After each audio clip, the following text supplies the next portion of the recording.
Fini les hauts plateaux tibétains ou la traversée des villages Chiang. On pourrait dire même fini la rigolade. Le Yangtze aborde maintenant la Chine, la Chine des Han, qu'il va traverser pendant 5000 km.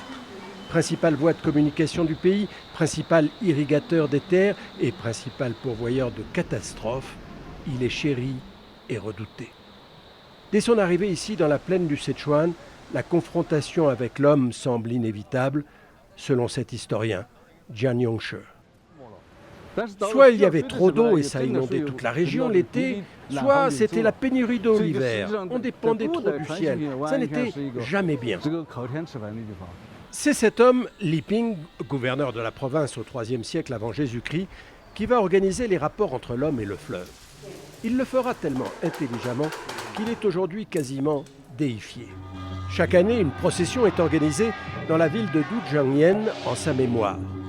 Le voilà avec son curieux chasse-mouche incorporé, qui n'était rien d'autre que les insignes de sa fonction dans cette toute première dynastie impériale.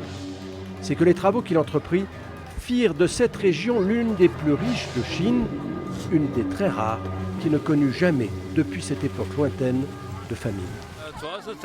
C'est une manifestation en reconnaissance envers cet homme qui a réalisé un système d'irrigation qui existe depuis plus de 2000 ans et fonctionne encore aujourd'hui.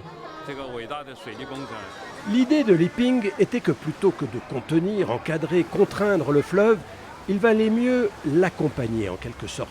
Au lieu de faire des travaux pharaoniques, il a su profiter de la géographie et des mouvements du fleuve pour régulièrement couper son cours en deux, puis encore en deux, puis encore en deux, etc., irriguant ainsi près de 700 000 hectares. Le système est encore en place, même si les digues de pierre ont été remplacées par des ponts-barrages aux portes de métal. Le maître mot était de respecter la nature. Li Ping a adopté le système des yen, c'est-à-dire des petites digues surmontables, comme celle qu'on voit ici, qui orientait le fleuve sans le contraindre. Il n'y a jamais eu de grands barrages, ni donc de réservoirs. Li Ping appliquait ainsi la philosophie nouvelle à l'époque de Lao Tse, qui prônait l'harmonie homme-nature, le taoïsme.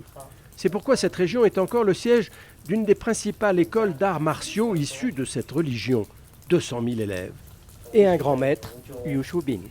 Li Ping a su trouver la bonne canalisation de l'eau, comme le tai chi nous apprend à canaliser notre énergie.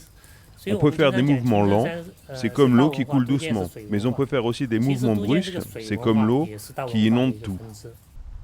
Mao pensait tout le contraire, naturellement. Pour lui, l'homme peut et doit dominer la nature. Il l'a montré en nageant dans les flots turbulents du Yangtze. C'est ainsi qu'il a marqué son retour en force, peu après avoir déclenché la révolution culturelle. L'image est aussi connue en Chine que De Gaulle sur le balcon de l'hôtel de ville de Paris libéré.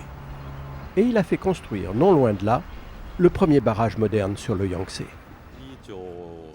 Mao est venu ici le 30 mars 1957 et il a dit « Il faut construire un barrage ici ».